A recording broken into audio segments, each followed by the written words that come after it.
Hello friends, welcome back to আহুসা channel. আজকে আমি তোমাদেরকে বানিয়ে দেখাবো চিংড়ি মাছ এবং করলা দিয়ে একটা চচ্চড়ির রেসিপি।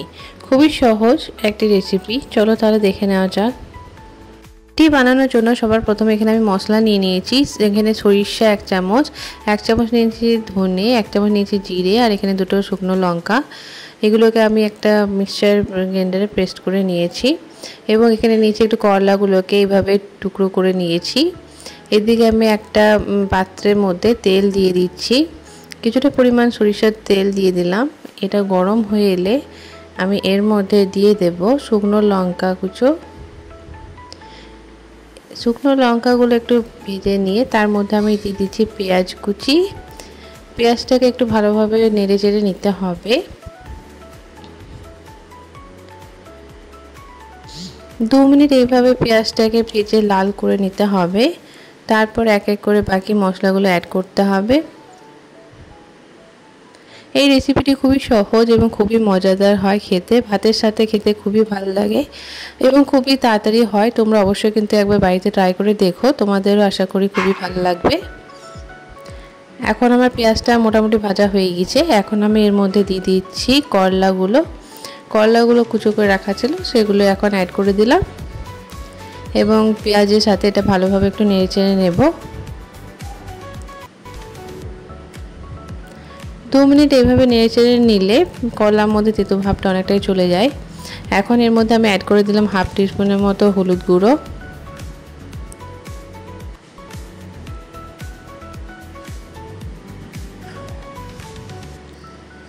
এখন আমার করলাটা 2 মিনিট নাড়া হয়ে গিয়েছে।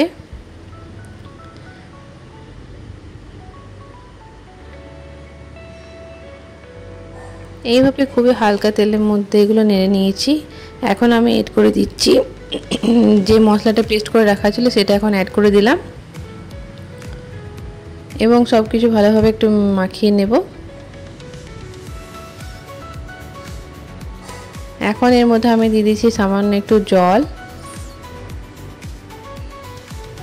এইভাবে একটু নেড়ে চেড়ে নিতে হবে।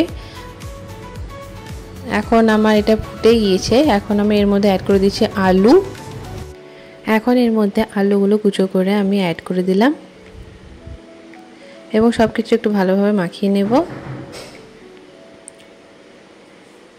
দেখতেই পাচ্ছ খুবই সিম্পল একটা রেসিপি, তোমরা চাইলে যে কোনো সময় ঘরে বানিয়ে নিতে পারো। এখন আমি এর মধ্যে দিয়ে দিচ্ছি চিংড়ি ভাজাগুলো। যে চিংড়িগুলো আমি একটু নুন হলুদে ভেজে রেখেছিলাম, সেটা এখন এর মধ্যে অ্যাড করে দেব এবং এটাকে একটু সেদ্ধ করে নিতে হবে ভালোভাবে।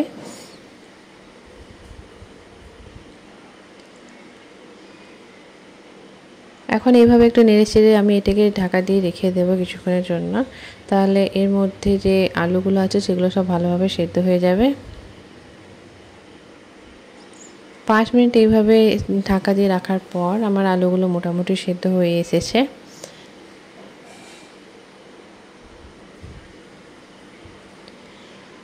দেখতেই পাচ্ছ এখন আমার রেসিপিটা পুরোপুরি রেডি। এখন এর মধ্যে হালকা একটু জল অ্যাড করে দিচ্ছি এবং আমার এই তরকারিটি পুরোপুরি রেডি হয়ে গেছে। দেখতেই পাচ্ছ একদম কত সুন্দর হয়েছে দেখতে। এটি দেখতেও খুব সুন্দর, খেতেও কিন্তু খুবই টেস্টি। ভাতের সাথে খেতে কিন্তু খুবই ভালো লাগে। তোমরা কিন্তু অবশ্যই বাড়িতে ট্রাই করে দেখবে এবং কেমন লেগেছে আমাকে কিন্তু অবশ্যই কমেন্ট করে জানিও। আমার রেসিপিটি যদি তোমাদের ভালো লেগে থাকে তাহলে কিন্তু অবশ্যই লাইক, কমেন্ট এবং সাবস্ক্রাইব করতে ভুলবে না। ভিডিওটি পুরোটি দেখার জন্য অসংখ্য ধন্যবাদ।